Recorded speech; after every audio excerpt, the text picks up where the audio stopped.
ನಮಸ್ಕಾರ, ಶುಭ ಸಂಜೆ. ಸಂಕಲ್ಪ ಸಿದ್ಧಿ ವಿಶೇಷ ಕಾರ್ಯಕ್ರಮಕ್ಕೆ ತಮ್ಮೆಲ್ಲರಿಗೂ ಆತ್ಮೀಯ ಸ್ವಾಗತ ಹೇಳ್ತಾ ಇರೋದು ನನ್ನ ಅನುಷಾ. ಇದೇ ಆಗಸ್ಟ್ 14ನೇ ತಾರೀಕು ಕುಬೇರ ಸಭೆ ಕಾರ್ಯಕ್ರಮ ನಡೀತಾ ಇದೆ. ನೀವು ಕೂಡ ಈ ಒಂದು ಕಾರ್ಯಕ್ರಮದಲ್ಲಿ ನೇರವಾಗಿ ಭಾಗವಹಿಸಬಹುದು. ಸ್ಕ್ರೀನ್ ಮೇಲೆ ಸಂಖ್ಯೆಗಳು ಬರ್ತಾ ಇದೆ, ಕರೆ ಮಾಡಿ ತಮ್ಮ ಹೆಸರನ್ನ ರಿಜಿಸ್ಟರ್ ಮಾಡ್ಕೊಳ್ಳಿ.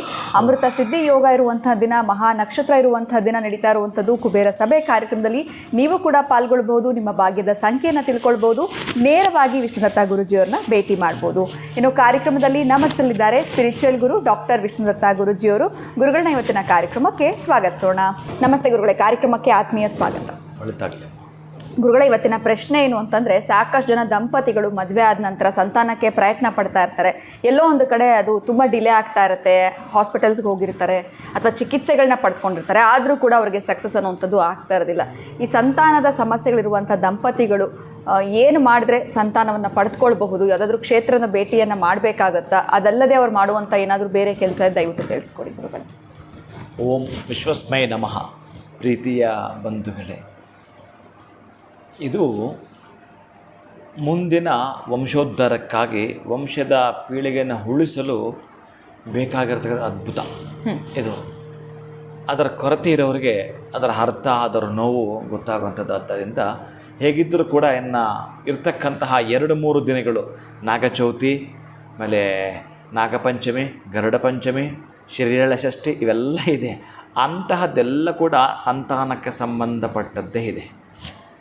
ನೀವೇನಾದರೂ ಮಾಡ್ಕೊಳ್ತೀನಿ ಅಂತಂದರೆ ಆ ನಾಗಚೌತಿಗೆ ಗೆಜ್ಜೆಯ ವಸ್ತ್ರದಿಂದ ಹಿಡಿದು, ಹಾಲಿಂದ ಹಿಡಿದು ಇವುಗಳನ್ನು ದಾನ ಮಾಡ್ತಕ್ಕಂಥದ್ದು. ಇವತ್ತು ನೀವು ಸಂಕಲ್ಪ ಮಾಡಿಕೊಂಡು ಶ್ರಾವಣ ಮಾಸದಲ್ಲಿ ಸಂತಾನಕ್ಕಾಗಿ ಏನಾದರೂ ಮಾಡ್ತೀನಿ ಅಂತ ನೀವು ಮನಸ್ಸಿಗೆ ಹಾಕ್ಕೊಳ್ತೀನಿ ಅಂತಂದರೆ, ಒಂದೇ ದಿನ, ಅದು ಶುಕ್ರವಾರವೋ ಬುಧವಾರವೋ ಅಥವಾ ಶನಿವಾರವೋ 6 ಕೃಷ್ಣನ ದೇಗುಲಗಳ ದರ್ಶನ ಮಾಡುವಂಥದ್ದು. ಎಲ್ಲಿಂದ ಎಲ್ಲಿಗಾದರೂ ಸರಿಯೇ, ನಿಮ್ಮ ಮನೆಯ ಅಕ್ಕಪಕ್ಕದಿಂದ ಹಿಡಿದು 6 ದೇಗುಲಗಳ ದರ್ಶನ ಮಾಡ್ತೀನಿ ಅಂತಂದರೆ ಬಹಳ ವಿಶೇಷ ಇರುತ್ತೆ. ಆದರೆ ಸಂತಾನದ ಸಂಖ್ಯೆಯೇ 5.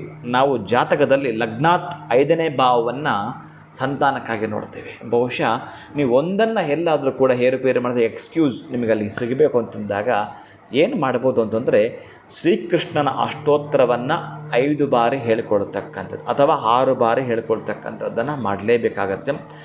ಇಲ್ಲಿ ನಮಗೆ ಈ ಹಿಮವದ್ ಗೋಪಾಲಕೃಷ್ಣನ ದೇವಸ್ಥಾನ ಕೊಳ್ಳೇಗಾಲದ ಹತ್ರ ಇರ್ತಕ್ಕಂಥದ್ದು, ಅಂತಹ ಕ್ಷೇತ್ರಕ್ಕೆ ಹೋಗಿ ಹರಕೆಯನ್ನು ಕಟ್ಕೊಳ್ತಕ್ಕಂಥದ್ದು. ಪ್ರತಿ ತಿಂಗಳಲ್ಲೂ ನಾನು ಈ ಕ್ಷೇತ್ರಕ್ಕೆ ಬರ್ತೇನೆ. ಯಾವ ಸಂದರ್ಭದಲ್ಲಿ ಬರ್ತೇನೆ? ಪ್ರತಿ ತಿಂಗಳು ನಾನು ಪಂಚಮಿಗೆ ಬರ್ತೇನೆ ಅಂತಕ್ಕಂಥ ಸಂಕಲ್ಪ ಮಾಡಿಕೊಂಡ್ರೆ, ಈ ಸಂಕಲ್ಪದಿಂದ ನೆಕ್ಸ್ಟ್ ಸಂಕಲ್ಪದೊಳಗಡೆ ಹೀಗೆ ಪ್ರತಿ ತೀರ್ಥಕಥ ದೇವಸ್ಥಾನಗಳು ಹಾಗೆ ನೀವು ಮಾಡ್ತೀನಿ ಅಂತಂದರೆ ನೀವು ವಿಶೇಷವಾಗಿ ಆಗ್ತಕ್ಕಂತಹದ್ದು. ಯಾವ ರೀತಿಯಾಗಿ ಇಲ್ಲಿ ಚನ್ನಪಟ್ಟಣ ಹತ್ರ ಇರ್ತಕ್ಕಂಥ ಅಂಬೆಗಾಲ ಕೃಷ್ಣ, ಅಲ್ಲಿ ಹೋಗ್ತೀನಿ ಅಂದರೂ ಕೂಡ ನಾನು ತಿಂಗಳಿಗೆ 1 ಬಾರಿ ಹೋಗ್ತಾ ಸಂಕಲ್ಪವನ್ನು ಮಾಡಿಕೊಡ್ತಕ್ಕಂಥದ್ದು. ಪ್ರತಿನಿತ್ಯ ನಾನು 5 ಸಲ ಈ ಕೃಷ್ಣನ ಅಷ್ಟೋತ್ತರ ಓದ್ತೀನಿ ಗುರುಗಳೇ. ನನಗೆ ಅಲ್ಲೆಲ್ಲ ಹೋಗಲಿಕ್ಕೆ ಆಗಲಿಲ್ಲ, ಅನುಕೂಲ ಇಲ್ಲ ಅನ್ನೋರು ಇದನ್ನಾದರೂ ಮಾಡಬಹುದು. ಈ ರೀತಿಯಾಗಿ ಪರ್ಯಾಯವಾಗಿ ಕೃಷ್ಣ ಕೊಟ್ಟಿದ್ದಾನೆ. ಅಥವಾ ಕೃಷ್ಣನಿಗೆ ಸಂಬಂಧಪಟ್ಟ ಬೀಜಾಕ್ಷರ ಜೊತೆಗಿನ ಮಂತ್ರಗಳನ್ನು ಹೇಳ್ಕೊಳ್ತಾ ಬರತಕ್ಕಂಥದ್ದನ್ನು ಮಾಡಿಕೊಂಡ್ರು ಕೂಡ. ಯಾಕಂದರೆ ಜಾತಕದಲ್ಲಿ ಗೊತ್ತಿಲ್ಲ ನಿಮಗೆ ಎಂತೆಂಥ ದೋಷಗಳಿದ್ದಾವೋ, ಆ ಸರ್ಪಕ್ಕೆ ಕಾಳಸರ್ಪ ದೋಷ, ಅದು ಕಾಳಸರ್ಪ ದೋಷದಲ್ಲಿ ಯಾವುದಿದೆಯೋ ಅದಕ್ಕೆ ಸಂಬಂಧಪಟ್ಟದ್ದು ನೀವು ದಂಪತಿಗಳ ಜಾತಕದಲ್ಲಿ ತೋರಿಸಿದ್ರು ಕೂಡ ಎಲ್ಲ ಕರೆಕ್ಟ್ ಇರುತ್ತೆ, ಯಾಕೋ ಆಗ್ತಾ ಇರಲ್ಲ.